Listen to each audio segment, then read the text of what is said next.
This is electrifying, right? A lot of good energy in the room. Thank you so much to everyone who's here, taking the time out of your day, your mind space to come here, make it during the cold weather, and to come out and get the answers, ask your questions, give the stage over to the town broker, Good Energy. I'm Lisa Bertola. I am the chair of the town's Community Choice Electricity Program. I have a committee of 5-6 other people that supported this effort, in addition to our town administrator and board of selectmen. We thank them all. That was a lot of hard work to get this together. And certainly I want to thank Good Energy. John O'Rourke is here with me today. He is the Director of Municipal Affairs and Marketing for Good Energy. He is your expert. He can answer your tough questions. There's no stupid questions. Everyone is welcome to ask basic or complex questions today. We're going to start off with a brief presentation that John and Good Energy folks put together just to level set some of the knowledge and give you kind of the 101 about the new program that's launching on March 1st. Some of you got mailings about it. If you had basic service with our current utility, National Grid, or if you're in Hummerock, you may have Eversource. But most Situate residents, I think, have National Grid. So if you had basic service, you got a mailing, and you've heard the buzz, perhaps around town through the town website, about this new program. And we're here today to kind of give you the education and give you a chance to ask good questions. So again, thanks to everyone who's here. I hope you're all comfortably seated and safe and feel good. If not, I think Linda's here to help with any issues logistically. But I'm going to hand it over to John and let him do his presentation, and then we'll open the floor out to you. Thank you. Thank you, Lisa. And thank Linda for setting this up for us, and thank all of you for being here. As Linda said, my name is John O'Rourke. I'm the Director of Marketing and Municipal Affairs for Good Energy. We're the aggregation consultants that put this program together for Situate. And right now we have another almost 50 more aggregations here in Massachusetts. I'm just going to go through a little bit of history. We started this project with Situate about 4 years ago. At the time, my hair was brown. It took us a lot of time to get through the Department of Public Utilities. Anything we do, anything the town does with regard to this program, has to be approved by the Department of Public Utilities. So it's not like we're out here on our own doing things that aren't watched over by the state. All right, I'm just going to go through a quick presentation, then I'll open it up to questions. I'm sure you all have questions. So,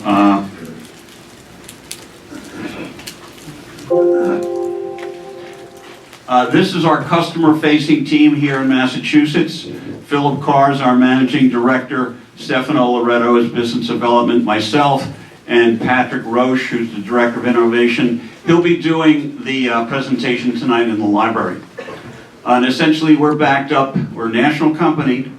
We're backed up by 40 professional analytical research, administrative personnel, customer service personnel. You'll see us, you'll see mostly me, but we're backed up by a large team.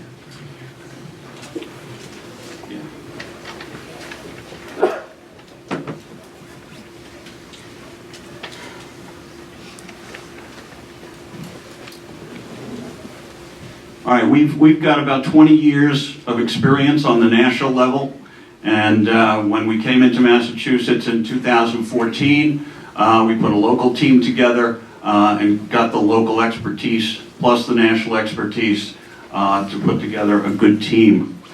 Again, we've got a total of 65 Massachusetts clients. Some of those plans are active, some are in development. Again, it takes a while for them to get through the Department of Public Utilities. We currently operate the largest aggregation of its kind in Massachusetts with 25 municipalities that very recently became the largest of its kind in the country. So we have a lot of experience at this. This just gives you an idea of our plans and those that are coming. We've got 45 that are active. Current launches, which include Situate, with 6 other communities, 5 other communities in this particular aggregation. The other one is a separate community. It's the city of Fitchburg. We've got plans pending at DPU. We've got 3. We've got plans in development with other municipalities, 4. And we have new committed clients of 6. And we're probably talking to another 8 communities now to go forward. As you can imagine, with the rates increasing for National Grid and Eversource, we're getting a lot of phone calls. The aggregation deals only with electricity supply. It doesn't deal with the distribution charges that you get on your bill. All right? Now you're going to continue to get a bill from the utility, mostly National Grid here. There is some in Eversource. You'll continue to get that bill. The only thing that will change on the bill is going to be the name of the supplier and the rate. Okay? So we're dealing with the supply side. Everything else is taken care of by the utility just as it is now. If you have a down power line or an outage, the utility continues to service that. The only thing we're doing here is providing different supply than the basic service. And again, you still get one bill. The goals of aggregation, they're very simple. What we're doing here, we're just forming a buying group of the residents and businesses here in the community to go out to bid competitively for electricity supply. All right, so you get more competitive choices, longer-term stable rates. This program starts on the March meter read, goes to the December 2024 meter read. All right, so that's 21 months long. This is actually one of our shortest contracts. Most of our contracts are in the 30 to 36 month range, but because of the way the market is today, this happened to be the best term for this aggregation, 21 months. We always look to give you potentially lower rates. We have to put the disclaimer in there that rates cannot be guaranteed, but we have been very successful at keeping rates pretty low. There is always potential for more renewable energy in the products, and certainly here in Situate, the standard product is going to have 10% more renewable energy. That's exactly what the town picked because they're concerned about the environment. What this program also does is it increases consumer protection. You have situations where people will call you on the phone or you'll get mailings to switch your service provider, your supply provider. A lot of that will stop now because we're in aggregation. This is just an example of that mass CEA aggregation with 25 communities. You can see the orange line is the rate for the aggregation, and the blue line is the rate for National Grid. So you can see in most cases we have been below that rate. And again, we have to put that disclaimer in that future savings are not guaranteed. All right, as Lisa said, if you were on the basic service of National Grid and those few customers with Eversource, you will have gotten this letter. We're going to just go over parts of this letter, see if we can make sure we answer these questions. The first option here is if you want to stay in the program, you don't have to do anything. You'll get put in the standard option. All right? You can choose to enroll in one of the other options. There's 2 other options. All right? One is called the basic option, which is actually goes down, doesn't have any more renewable energy than is required by the Commonwealth. And then for those who are very concerned about the environment, want more renewable energy, you'll be able to go up to 100%. If you want to get out of the program, there's a postcard with an opt-out card. You can mail that card in. Or you can call the supplier, Direct Energy, all right, if you want to get out of the program.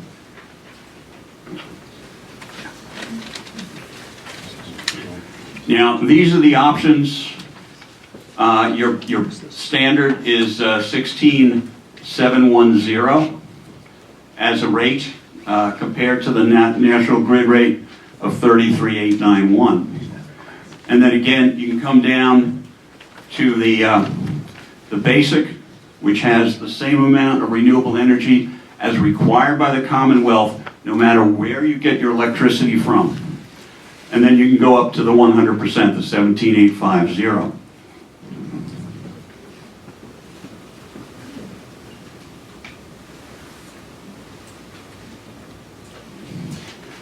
These are frequently asked questions that are on the sheet. The first one is that National Grid continues to service the account. They deliver the electricity, they do all the administrative work, they take care of any outages, any maintenance problems, okay, and you still get one bill, and it's from National Grid. Or again, for those handful of people on Eversource, it would be from Eversource. While you're in the program, you could switch among these three options that we have. For whatever reason, you might want to do that. You can leave the program at any time without termination fees or penalties. For those of you that are on some sort of a budget plan or a discount plan, that remains in place with National Grid. Okay, you don't have to worry about that. It's still in place, doesn't affect, you're not affected by that if you join the aggregation. For those who have solar panels, net metering agreements, they're unaffected by participation. These are programs, they go side by side, neither affects the other. Again, there's no penalty for leaving if you want to leave the program at any time. And for those businesses that are tax exempt, okay, because we deal with Green Energy Consumers Alliance, this is a nonprofit company out of Boston, okay, your renewable energy is tax deductible. And on the bottom of this letter, you have the website and a number to call that gets you to our customer service.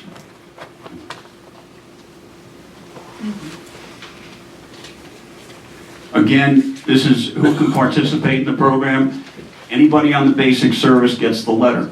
If you're with a third-party supplier now, you can choose to come into the program when either that contract expires, or if you're in a situation where you don't have a contract and you don't have any termination fees, you can just cancel them and come in by actively enrolling by going to the website.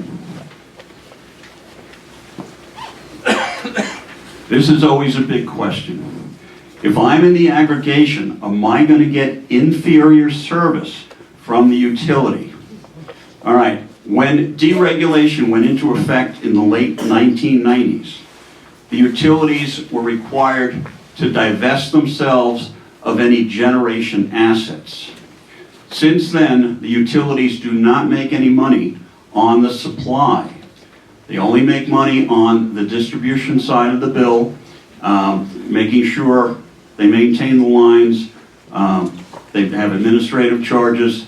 It has nothing to do with the supply of energy. They don't care where you get the energy from. You can either get it from them or from anybody else. Again, I want to emphasize the budget billing and discount situation. If you're on one of those programs, it will continue the same as it does now.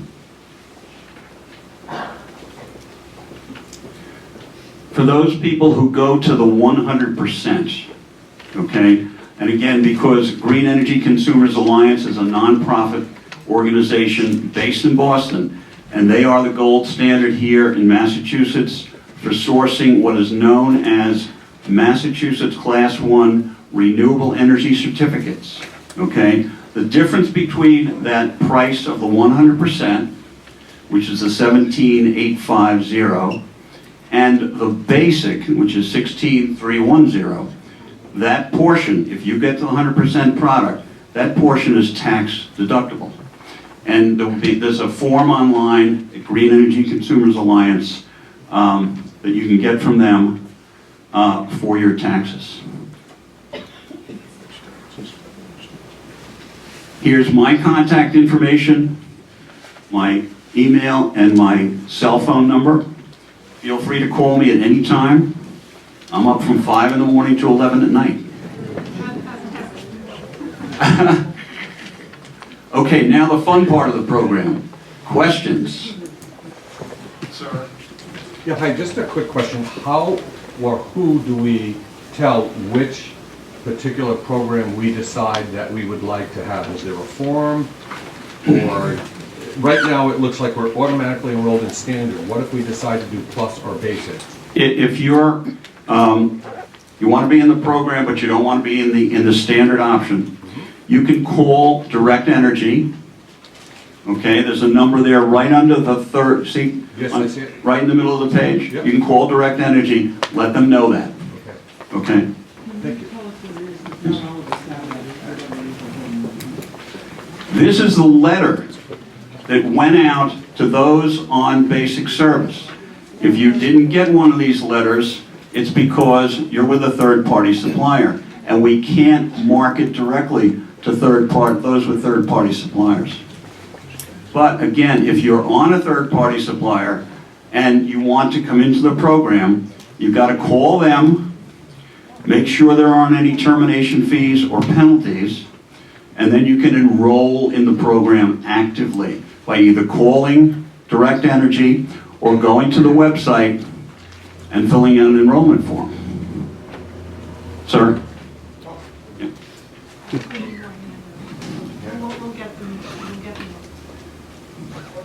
Yeah, I only have one. Yes, it is. It is on the website. Sir? Yeah, sir? Utility rate you're advertising 16 and change, is that all inclusive of demand and distribution, commodity? Okay, the rate of 16,710 is the supply side of the bill. Okay, so you still get. Yeah, oh yeah, you still get distribution, okay? You know what it is on that? I don't even look at that side of the bill. I know I don't want to look at that side of the bill on my bill. Okay. I know this back. Well, okay, you can, what we're dealing with here is supply. So the standard option is 16,710, and your National Grid right now is 33,891. 33 and I want to call next. No, it's not. That's just supply. The National Grid delivery charges are about 14 cents per kilowatt hour. And they will remain the same for everyone. Those in the aggregation won't get charged more for that delivery side. Everybody gets the same. Okay, sir? Yeah, two questions if I may. One is, if you could just briefly comment on the technical aspect. It's the same power line, it's the same, distribution by National Grid. My neighbor stays with National Grid and I opt in. How is the electricity different coming down the same line? I don't understand that. It isn't different. It's the same electricity. All right, there's two things happening here. Okay? There's the operational side of what's happening, and that is that everybody gets the same electricity. And then there's the financial side, what happens in the background, okay? National Grid went out to bid in a very bad market, and they got a rate for basic service supply of 33,891. When we went out to bid for this contract, for this aggregation, we were in a more favorable market we got the contract at the basic rate of 16,310, okay? And that's because we went out in a different market. So there's a financial transaction in the background taking place here, all right? We got somebody to say, hey, we're gonna bring this amount of energy into the grid for this price. And you can benefit from that. And the second question is, if I go with this and later decide I don't want to, do you think there'd be a cost from National Grid to go back to them? I didn't hear the last part of that Do question. you, You can go back to National Grid anytime you want. you think there would be a charge for that, though? No, No, not at all. by them, not you? No. Okay. No charge. If you don't want to be in an aggregation with a third party, you have to be with them. You have no choice. Okay. And they're not going to charge you to go back to them. Yeah, you have said that the supply side, the 16.3 cents a kilowatt hour side is tax deductible. Are you talking state taxes? No, Federal taxes, or what taxes? No, what I said was, for those who choose the 100% product, okay, for those who go to the 100% product, the difference between the 17,850 and the basic of 16,310, that slice is tax deductible. And you can go to the Green Energy Consumers Alliance website and you can find a form that'll help you get that tax deduction. Deductible against what taxes? The state income taxes? Your income taxes, No, the state and the federal? yes, Both, just like any other deduction, just as though it was a deduction to the Red Cross. just like any other deduction. Thank Yeah. you very much. All right, sir.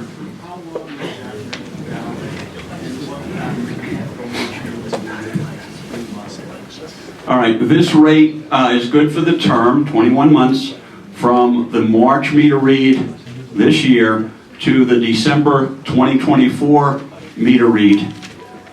That's the term. The only thing, this is a fixed contract.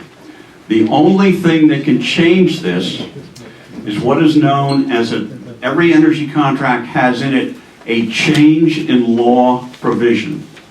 What that means is that if the state government, the Department of Public Utilities, does something, makes a change in the law that would increase the price of electricity across the board, not only for aggregation, but across the board to everybody, then the suppliers who have contracted to supply that energy for a certain amount of time can basically add that to their contract because it has caused, they basically contracted in a situation before that change in law. So they can bump that up.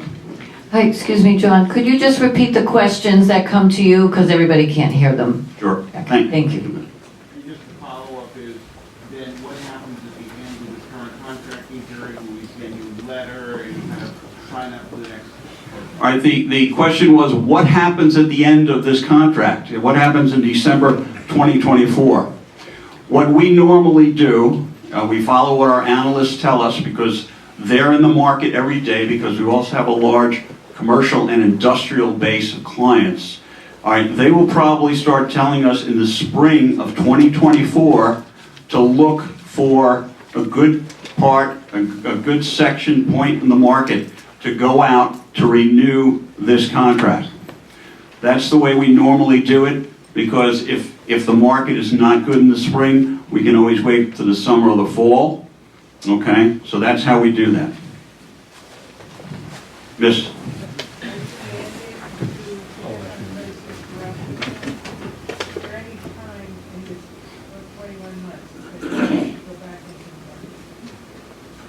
For this contract? No. What's the question? What was the question, John? The question was, would we be required to go back into the market to redo this price at any time during the contract?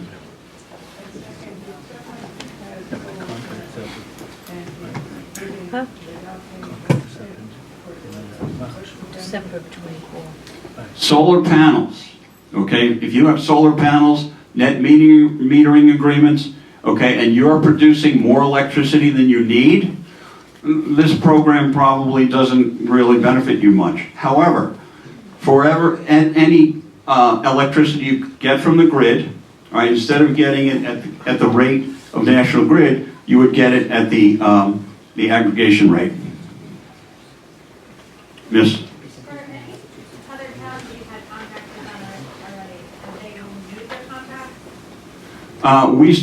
We started our contracts here in Massachusetts in January 2016. With that largest aggregation we have, they're on their second renewal, which means their third contract. Their contract is due at the end of this year, and we're looking right now at a favorable time to renew that contract. Okay, so I have a follow-up question to that. What have they had increases, and if so, how much?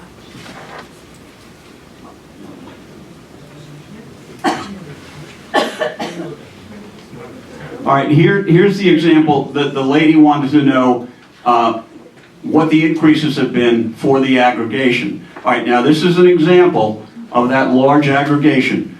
You can see these didn't vary too much over the course of what we're talking about is 7 years right now. And again, our advantage is that we can go out in the market when the market is favorable. And each time a contract ends, it goes out for a competitive bid. All right, so we do a competitive bid all over each time we renew contracts.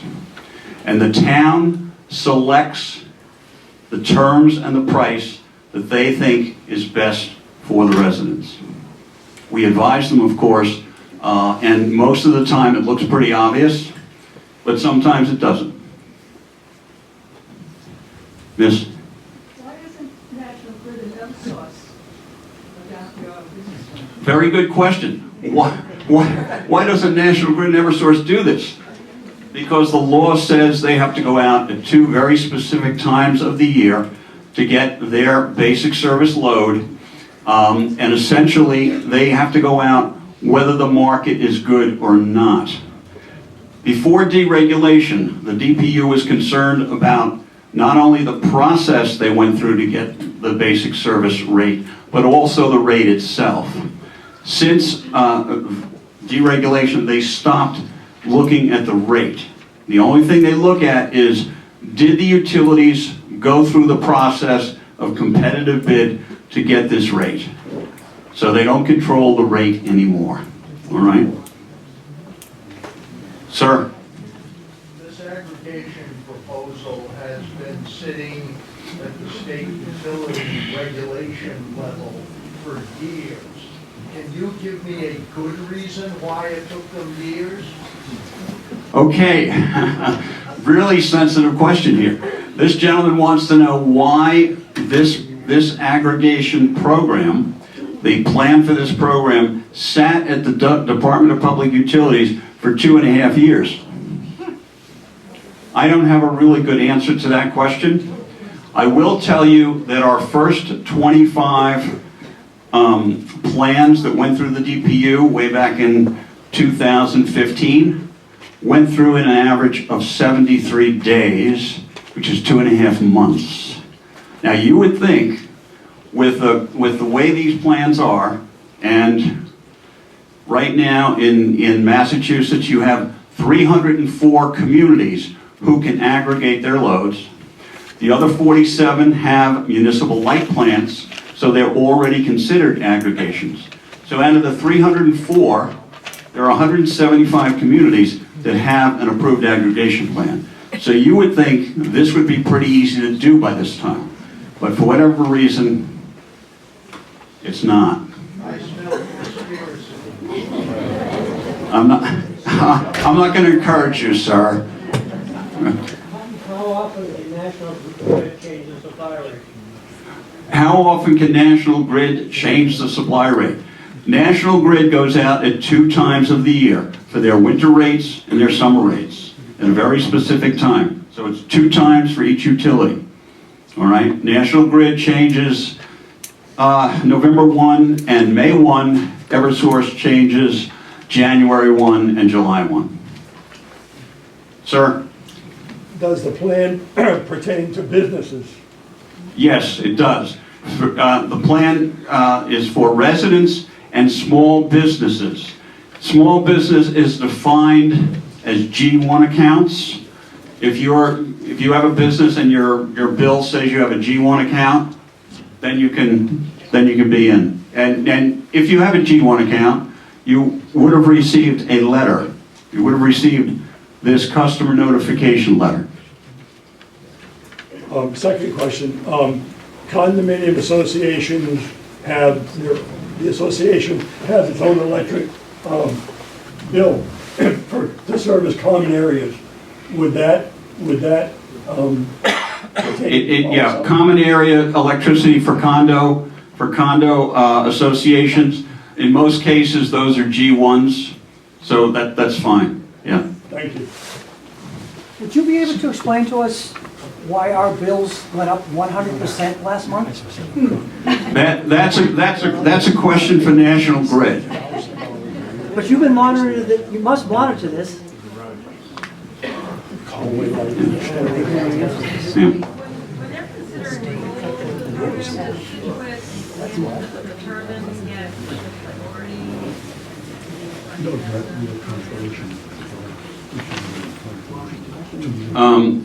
No. Any other question? Yeah, okay, the question was, Situate has a wind turbine, and the lady wanted to know, does any of this energy come from the wind turbine, this particular wind turbine? Or do you get money for it? What kind of money are we talking about? Any money that is collected from that. All right, the money that's collected for Massachusetts Class 1 renewable energy certificates goes to support the development of other renewable facilities here in Massachusetts and the New England grid. Yes? Are all our town buildings going to be going on that, so we'll be saving on our energy? The lady wants to know if the town buildings are going to go on this program.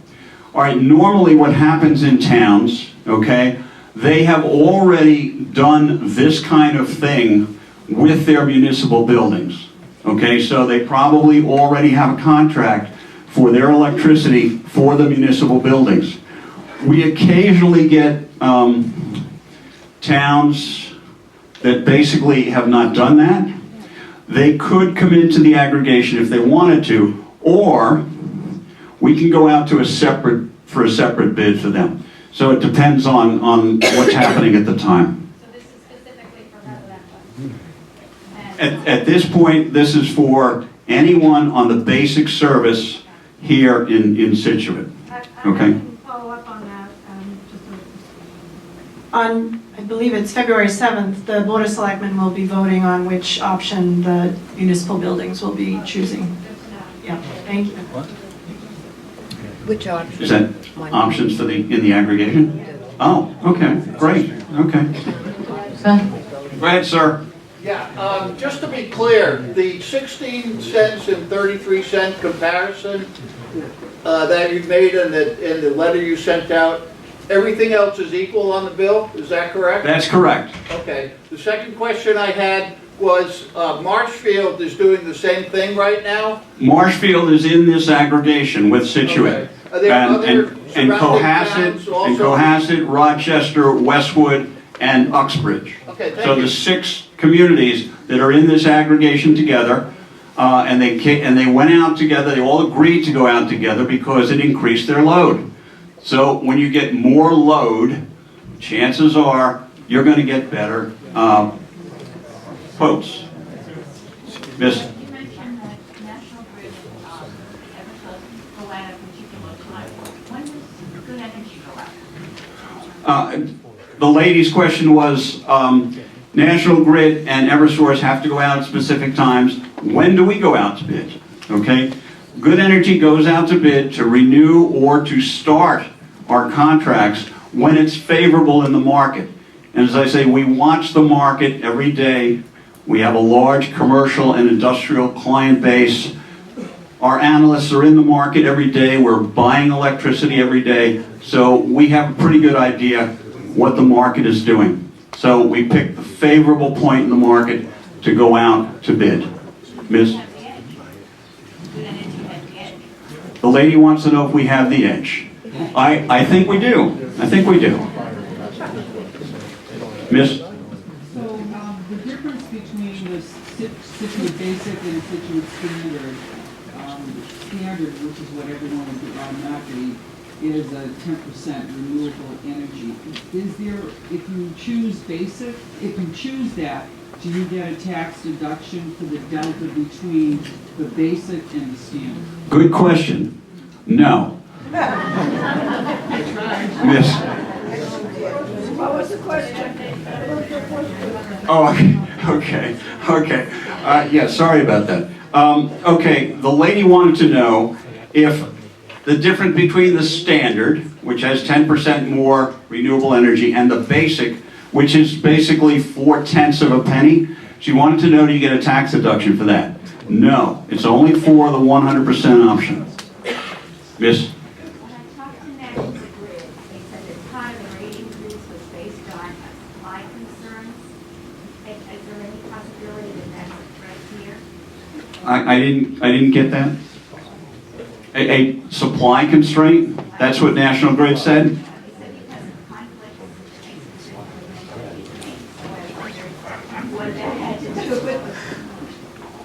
All right. There are a lot of factors that affect energy prices. All right. The lady mentioned that she called National Grid, and National Grid said, yeah, it's supply constraints. That's why the rate went up. There are many factors here that basically affect the price of electricity in Massachusetts. Right now, Massachusetts has the highest electricity rates in the continental United States. All right? Part of that has to do with overall national energy policy. Okay? Some of it has to do with state energy policy. Some of it has to do with constraints of natural gas coming into the New England grid.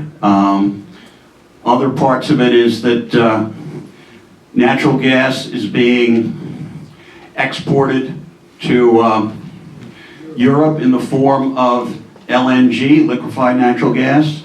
The war in Ukraine is a big one to blame all this on. Okay? Many factors are involved here. All the way back. Yes, sir. Is your presentation, your PowerPoint presentation, available in a printout to us? I gave the files to Ms. Hayes, your director, and she has those. So I could print some out. I don't have them immediately, but I could do that. Sir? How you doing? I got 3 questions for you. The first one is actually to the lady at the podium. The town picked up this initiative, presumably a few years ago, going down this road. My question is regarding what was the town's intent of pursuing this road? Was it to provide more green energy options to the town, or was it to decrease rates? It was originally the petitioners. Oh, sorry. What was the intent of this process at the beginning? What was the town's mission, I guess? Is that what you're asking? Yes. With regard to aggregation? It was spearheaded by environmental stewardship, the petitioners that said, hey, there's this legislation at the state level called aggregation. Towns can take advantage of it to bind together and go out to bid for energy. We saw other communities doing that, so we petitioned, got signatures, put it on the warrant back in November of 2018, and the town unanimously voted for it. They said, yeah, let's explore this, let's do it. And that vote was what triggered the process. It was November, if you want to go back and look at the records, it was November of 2018 that the town, you all voted in majority to say, yeah, let's try this.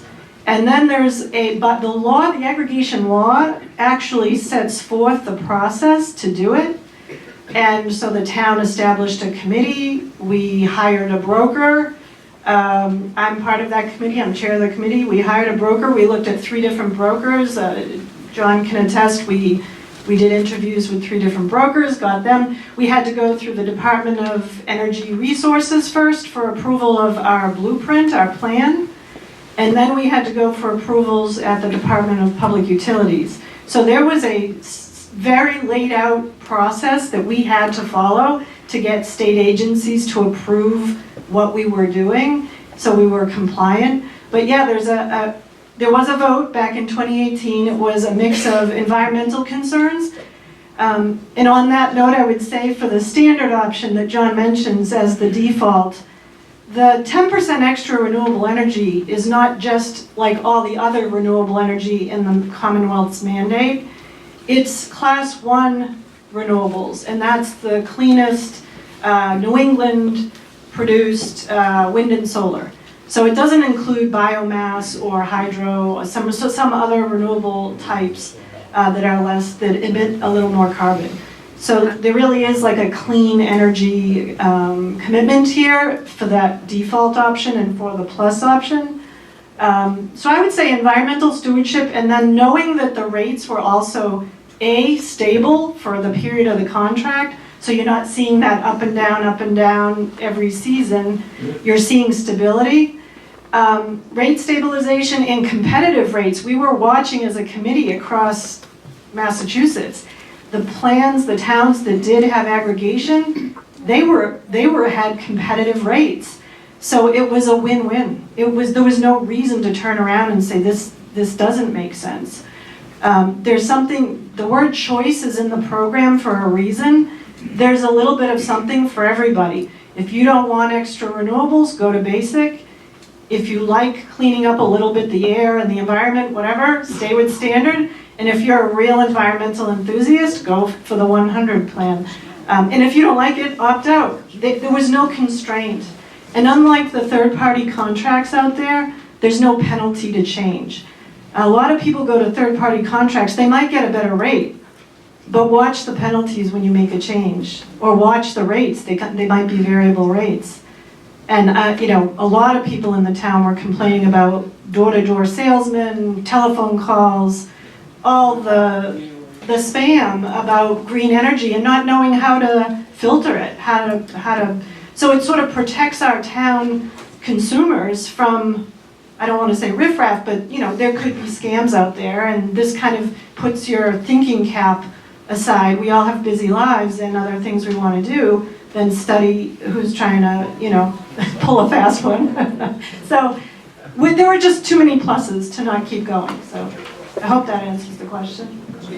It does. A couple follow-ups, if I may. So thank you for that. So the town originally was doing this as an endeavor for environmental stewardship. Yeah. I appreciate the response. My thought regarding that is I've looked back at the rates of the service supply rates that have been coming through National Grid for the past several years. And if we were discussing this perhaps in October, this would be a much different conversation. Because prior to this current really billing period for National Grid, the highest rates on the supply side have been 14.821%, cents per kilowatt hour. So my question with that, I did read on this letter that you sent out that you can't guarantee the rates. I'm glad you brought up this graph here.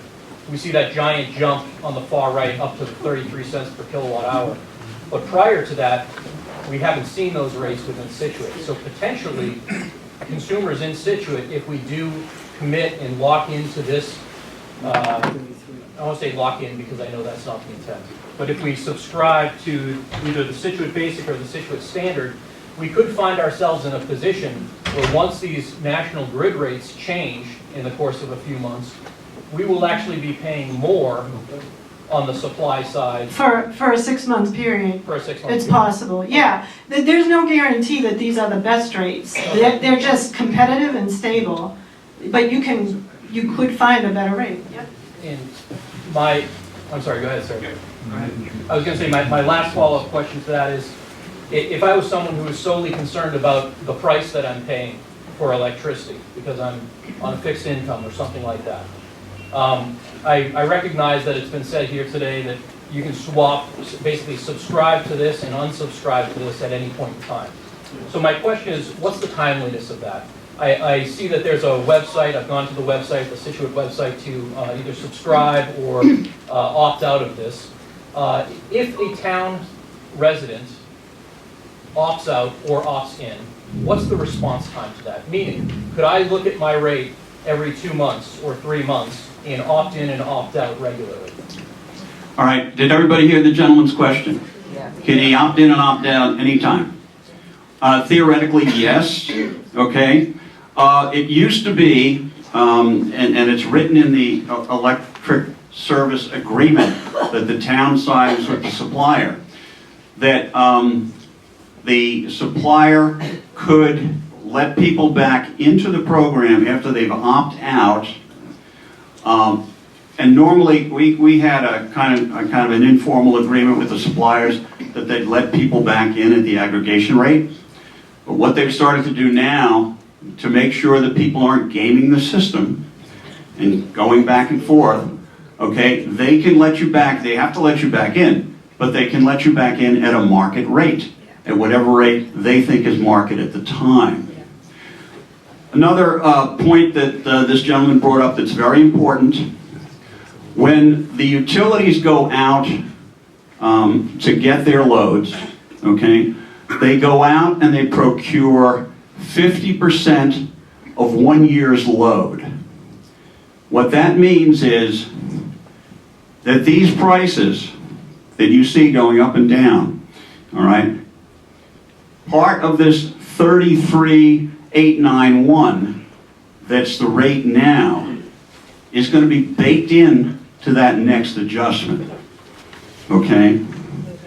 What that means is that the chances of your summer rate going below the aggregation rate probably slim to none.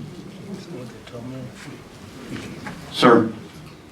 Will our electric bill show the national grid rate and the aggregate rate on it, we're being charged for part of it? No, it'll only show the aggregation rate under that supply line. You're going to know what the national grid rate is because every time they come out with it, there's usually something in the paper. And what we do on the website, we update that. You won't see it on your bill, but you'll see it on the website. Sir? Under standard, it seems to be 69% renewable. We're not even close to it. How does that add up?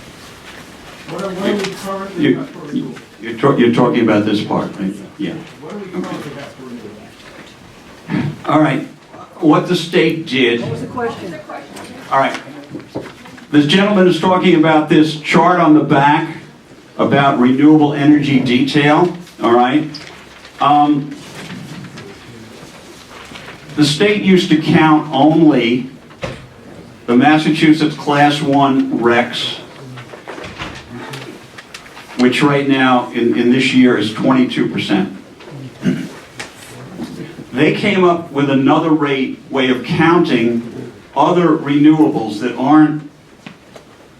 are older Class 1s, Class 2s, and a couple of other dicey categories in there, so that they could say, well, we not only have 22%, but we've got another 37% on top of that.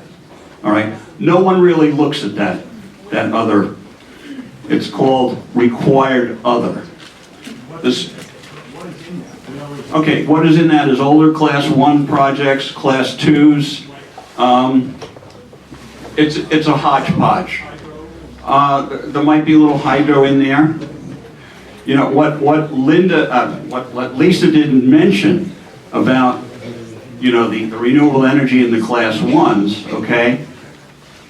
It's mostly wind, it's some solar, it's a little low impact hydro, and the fun one is anaerobic digestion. Now, nobody knows what that is, do you? All right. It's also called cow power. All right. And what they do, they take the manure from cows, they mix it with vegetation, they contain it, it produces methane, and they produce electricity from that. There's not too much in there, though. There's not too much of that in there. All right? Yeah.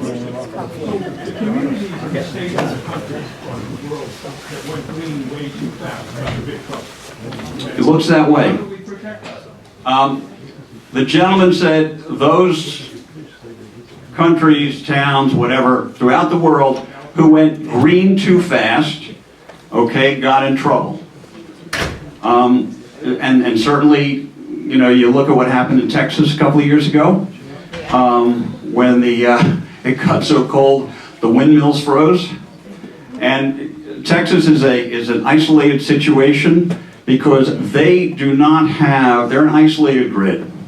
They don't have power coming back in and out from other grids. The New England grid, we have power coming from Canada, we have power coming from New York, we have power coming up from Long Island. All right, so we're in a situation where if there's a shortage of power within our grid, we can get it from elsewhere.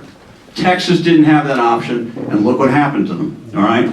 So don't think we're another Texas. We're okay. Sir? As this goes, we'll end up having two electric companies if you look at, you know, being supplied by your company and also then delivered by National Grid. What happens if people get into financial problems and they can't pay their bill? All right, we are only the consultants, okay? We're only the aggregation consultants. We don't have the power. The power comes from Direct Energy. They are a very large national energy company, okay? The billing is still done by National Grid. They're in charge of collecting any monies, okay? So whatever the arrangement is now with National Grid for those people that need help with their bills, that continues. Sir?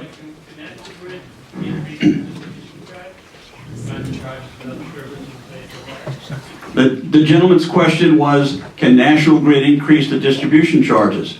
Yes, they do all the time. They're not going to increase the distribution charge for anyone in the aggregation other than what they do for anyone else. Everybody has the same distribution charges, okay? Don't think that because you're in the aggregation, they're going to hit you for different distribution charges. Not going to happen. Other questions? Oh, Miss, you have one? Yeah. Miss? So I'm asking this for a family that could not attend today. They said that they are already receiving some assistance through National Grid due to their, whatever their family situation is. They do not receive a letter. Can they opt into this if they want to, or do they need to discuss it with National Grid? No, they can opt into this. Again, National Grid is neutral about where the supply comes from. So anything that's in place for National Grid in terms of assistance programs of any kind continue, okay, just like they did before. Thank you. Sir? For the town and aggregator, has anybody considered having good TV, cable TV? The gentleman wants to know if this can be done with cable. And believe me, we get this question all the time, okay? So you're not alone.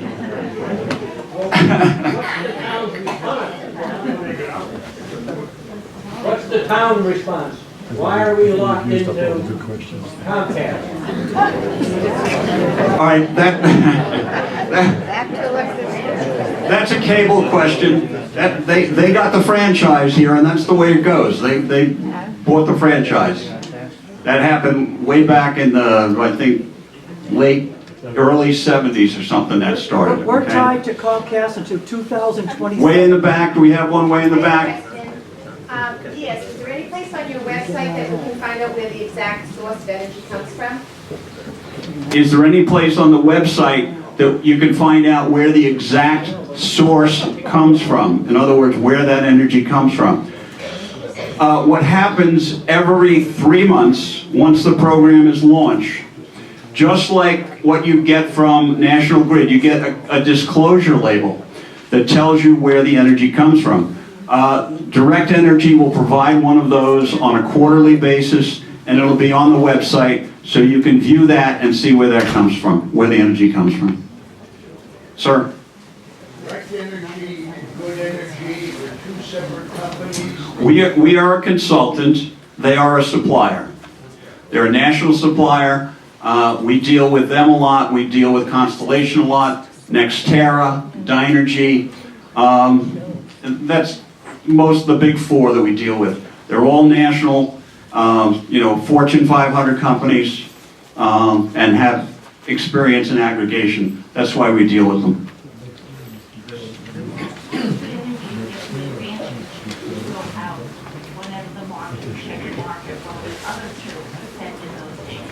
The lady wants to know how come we have the advantage to go out to bid.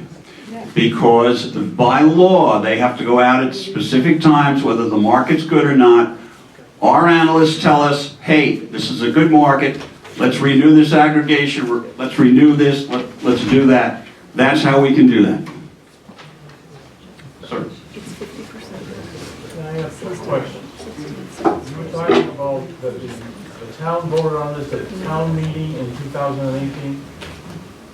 I guess my concern is this, for such a big venture, and it will lead to my second comment, town meeting only has a couple hundred people in it. The town is much bigger than that. I had not heard anything about this till I got the letter. Go to the meeting. Now, I am one of the elder citizens in this town. Yep. Been here for a long time. But what concerns me is we just got this. There's a lot of senior citizens in this town who won't know what it is, they'll throw it away, and you're forcing them to opt in to something they don't know about. Yeah. So I think it should have been handled differently through either a town warrant or something else, because they only have 6 weeks in which to make a decision. And when I started listening to them, I'm very intrigued with what I have to say, but some of the questions from over here and some of the questions from over there raise my concern.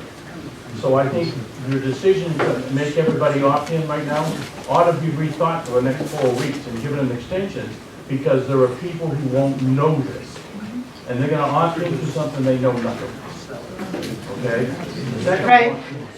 There's a reason that it's designed this way, and it's actually spelled out. It wasn't under our control. The aggregation law is established as an opt-out program. So John can speak to that. The aggregation law may say that, but your communication to the town failed. Because a lot of people don't know about it, and they're just gonna go into it. That's what I'm saying. It should have been done to a more town-wide notification. Because I've talked to people who know nothing about it. I agree. I don't disagree with you. Okay. And my second question is, you want to answer to that? In 1999, Massachusetts was the first state in the United States to establish what is known as a municipal aggregation law. Okay, the first one. It's a page-and-a-half long, and it basically says the towns can go out to bid for the electricity load of their residents and businesses, and that it's an opt-out program. Some people have a problem with that, okay? There's a very good business case why that is the case. Because you have a 30-day period to decide whether to come in or not. We have meetings like this to inform you of that, all right? Those states that have municipal aggregation laws that are based on opt-in, okay, they don't go anywhere. Very recently, Rhode Island and New Hampshire, who had aggregation laws in place for 10, 15 years that were opt-in, okay, didn't go anywhere. And the reason for that is because suppliers don't know how many people are going to opt in and how long that's going to take. So they don't know what they're bidding on, all right? Every successful law in the country is based on the Massachusetts law and their opt-out laws. The suppliers that we deal with know that when we're doing an aggregation, within that 30-day customer notification period, we're going to get 80 to 85% of the eligible customers participating in the aggregation. What that does, it says to them, oh, I have a load of X, and I know I'm going to be able to bid on 80 or 85% of that X. So they know what they're bidding on, all right? So they'll bid, and they'll sharpen their pencils, because it's a certainty, all right? If you put uncertainty into a bid with an opt-in situation, they're not going to bid on it, because they don't know what they're bidding on. So that's the business case. I understand what you're saying, but that's a business case. I'm talking about us for citizens. You just said 30 days. We're giving you 30 days to do something that I know nothing about. You know, I think there's been a lot of general communication over the last couple of years on this, and certainly your town meeting, or if you watch on TV, the board's going to make a decision. So the reasons why there weren't more education about electricity or electric bills, and we're trying to play catch up on people's understanding of their current electric bill. Most people don't even study their current agreement. So we're playing catch up for National Grid and a lot of, what's been happening with the utility. The utility does the same thing, by the way. If people don't opt for a program, the supply defaults to basic service. It's the same exact model. But in regard to your question, we had to wait for DPU approval of the program, which occurred when, John? Good question. When? December, yeah, last December, okay? We had to wait for that approval. We had our hands tied in terms of communication, because in the approval were stipulations about how we communicate the plan, including how we describe you can't guarantee savings. There's a lot of stipulations that we're following. We are in compliance with the law. We have to be. We could not educate about this program because we didn't want to make a violation of the DPU stamp of approval compliance rules. It was very frustrating for the committee and for the town that we couldn't do more campaigns around the education and what was potentially going to happen. And combine that with the minute we got approval in December of 2022, now Good Energy calls Jim Boudreau and the town and says, we've got some great rates. And it was sink or swim. It was go for the rates, help the ratepayers. And now we have a very short window of time to bring everyone up to speed, but it's a heck of an opportunity. So as a committee, we said, and the town, it wasn't even the committee that gave that, it was town decision makers. I defer to John on exactly when they finally went out and signed, but it was a great rate. We had just gotten approved. The committee and the town really couldn't do much to communicate more than was communicated back in 2018. And by the way, there are minutes of our committee that are posted on the town website. We were meeting and deciding things and talking about the program. Those minutes are publicly available by law. We follow all town rules and protocol in terms of being transparent to the town. There were also numerous Board of Selectmen presentations about the program, and those are public meetings. Seth and others, stream those. Those are still in the public record for you to go back and check. We did our due diligence. It's frustrating for us too. Most cities and towns would have a big gap between when it was approved and when they could get some good rates. And I apologize. I wish we had more control over the process. We're going to get nowhere. You couldn't have put it on the town warrant the same way as you're considering doing this. It was voted on in town meeting. Always one person, come to the town meeting. On a warrant that we vote every year. You could have put a question, is we're considering this, and let the people that vote.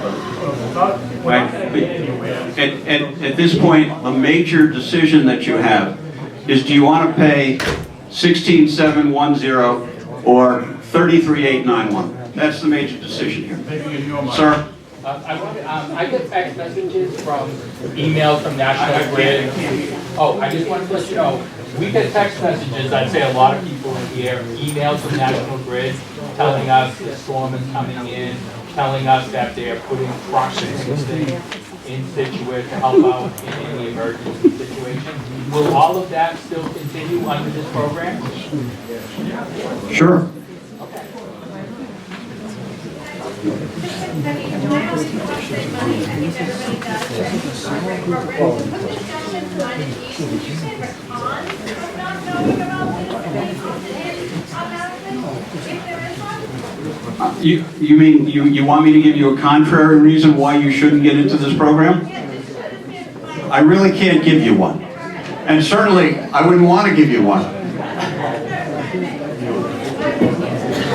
Sir.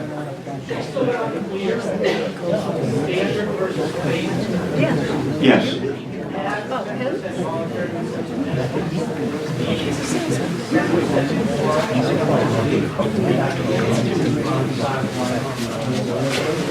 Okay, the question is, the difference between the standard and the basic is that 10% more renewable energy, okay? The gentleman wants to know if that renewable energy is going to his house. No, it's not going to his house, all right? You're all going to get the same electricity. What that does is that helps bring more renewable energy into the grid, okay? It comes into the grid, doesn't necessarily go to your house if you're in that program, okay?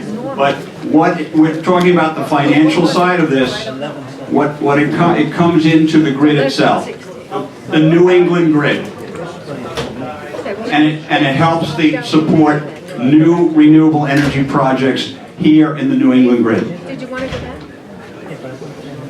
Sir? Yes, quick question. Could you hazard a guess why? I can't hear you. Could you hazard a guess why, if it would just make more sense for the cities? Could you hazard a guess why, if it would make more sense for the cities and towns to just go to the State House and have the law changed? Why hasn't that happened if that would be just an easier way? I can't hear you. Come on. Yeah, I'm almost as old as you are. Could you hazard a guess why cities and towns haven't just gone to the State House and tapped the law change? That would make more sense rather than doing all this. It's close natural gas. About the bidding. Why the cities and towns haven't done what? Change the law about the bidding so that we don't have to go through all this. Oh, you mean the bidding for the utilities? Yes. Well, that's a question for the legislature. Okay, the law is in place. If they want to change it, they can. It's all going to change. This.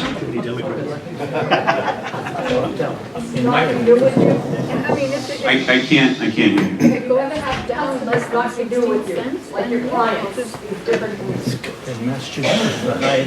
We have never had a Massachusetts town not renew with us, okay? Because again, you know, we've been very successful with these programs, all right? We've never had anybody not renew with us. We did have one situation with the city of Melrose, where back in 2017 or 18, there was they are in what is known as the Northeast Massachusetts load zone. And in that load zone, there was a forward capacity spike, okay, that caused a real problem with competitive bidding.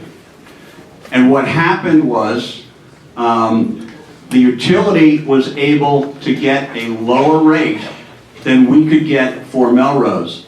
So we suggested to them that they take their whole town, go back to basic service. And then when things got better, we'd rebid it. So that happened once. But nobody has ever refused to renew with us.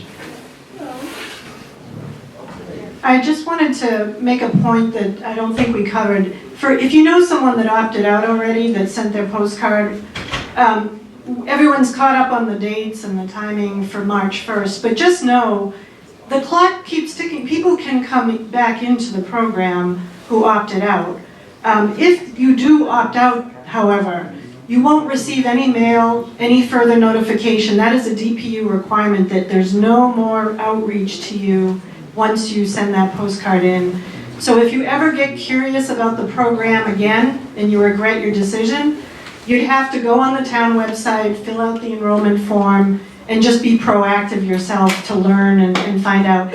And on the town website, we are adding the electricity program to the email subscription options. So if you want to continue to receive email information about this program, what's going to happen out in 2024 when Good Energy goes back out to bid or whatnot, you can check that box for CCE and get news that way if you want. But once you opt out, you get no more news. I just wanted to make that point if you know someone that opted out. Very good point, Lisa. Sir? Is it considered opting out if you move from Situate Standard to Situate Basic? No, no. You can move within the options anytime you want. It's just a matter of the supplier putting a different code on your account. That's all it is. If you opt out, how long does it take to make a change? If you opt out, how long does it take to make the change? It depends how close you are to your next meter read date, okay? If you opt out 10 days before your meter read date, or more than 10 days, you should be okay to be switched on the next meter read. If it's any closer than that, the supplier and the utility may not be able to make that transaction in that time. So it may be one more billing period. Miss? I currently don't have National Grid as my supplier, but I'm contemplating opting in. So how long do I have to opt in to be able to qualify and get in on the March, when it starts in March? If you know someone with a letter, there is a phone number there for on the website, it's on site. Direct Energy. Yeah. Just call them, explain your situation to them, and they can probably get you in on the March meter read.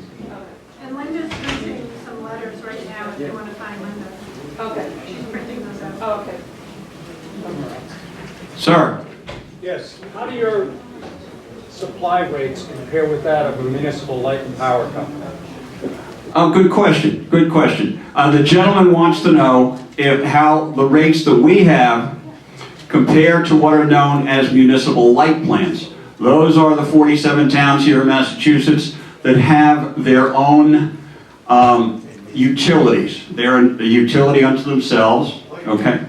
What's that? Like Hingham. Yeah, like Hingham, exactly, like Hull, mostly, or Braintree, okay?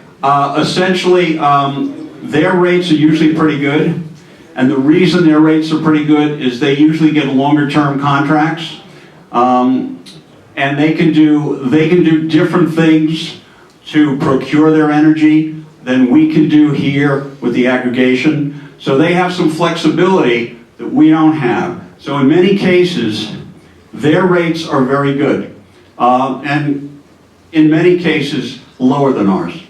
And they don't try to make a profit. It's a very good point. The reason for that, all right, part of the reason, they are non-profits, so they don't have to give out profit to anybody, all right? But wouldn't they also, Sir? wouldn't the taxpayers of those towns also have to pay for the infrastructure, for the delivery and the transmission? They also, yes, they also have a charge for infrastructure. Now, it's curious, everybody, there have been towns that say, hey, we want to do our own utility. The last town that did this in Massachusetts was 1928, okay? It would be virtually impossible to do that today because of the expense of buying all those delivery assets within your town, okay? All right, thank you all for coming. This has been great. You asked a lot of great questions. Thank you much.